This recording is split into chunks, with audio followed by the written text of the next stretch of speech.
Australian textile industry has been put through the ringer over the past 30-odd years, with reduced tariffs and the rise of China squeezing many local manufacturers out. One of the few Australian fabric makers left has defied the odds, though, to become a successful exporter, and is now facing new hurdles of soaring cotton prices and an unfavourable Australian dollar.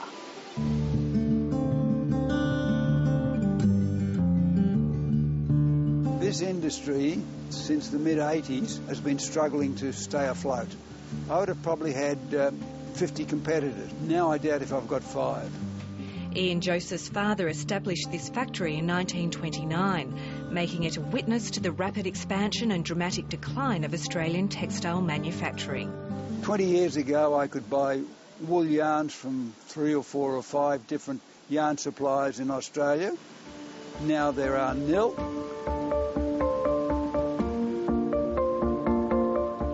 But Melbourne textile knitting survived the ruptures that so severely trimmed the industry. That's thanks in large part to Ian Joseph's technical training, which meant the company could create a niche by manufacturing tailor-made knitted fabrics. Understanding the theory of textiles is an enormous advantage, and it's allowed us to work in a whole lot of different directions. The other policy is to make sure we've got a very diverse plant, but there's quite a few significant labels for whom we supply. Those labels include local names like Q and Alana Hill, and significantly some famous American ones too, such as Ralph Lauren and J. Crew. So we decided we would want to tackle another part of the world, and the textile industry is a truly international industry. Therefore, there's every reason to state that what we're making here will work in other parts of the world. Exports are now about 35% of the business and are so far withstanding the US recession. I think that's got legs. I think it's got legs too. Because we are a bespoke supplier, generally speaking, they still wanted to work with us, but the volume, of course, diminished significantly. Flooding in Pakistan and China has pushed the cotton price up 300% in 9 months, but the company's clients are, for now, wearing the cost.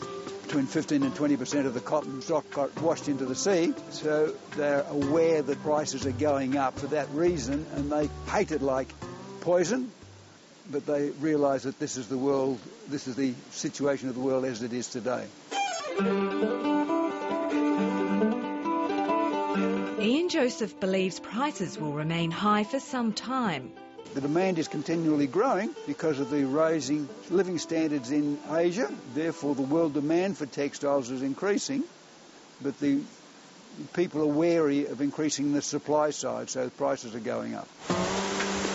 The company's biggest concern now is the relentlessly climbing Australian dollar. It's making it very much more difficult for us to sell into the North American market because they say to us, our prices are too high. And our problem is we've got to put into our costings the fact that the American dollar continues to lose value, or the Australian dollar continues to gain value. Ian Joseph is increasingly hopeful about his industry's future, but will wait a little longer before bringing today's generation into the fold. I'd have to say to them, I'd love to have you here. We can teach you skills and knowledge, but I can't guarantee that there'll still be work for you in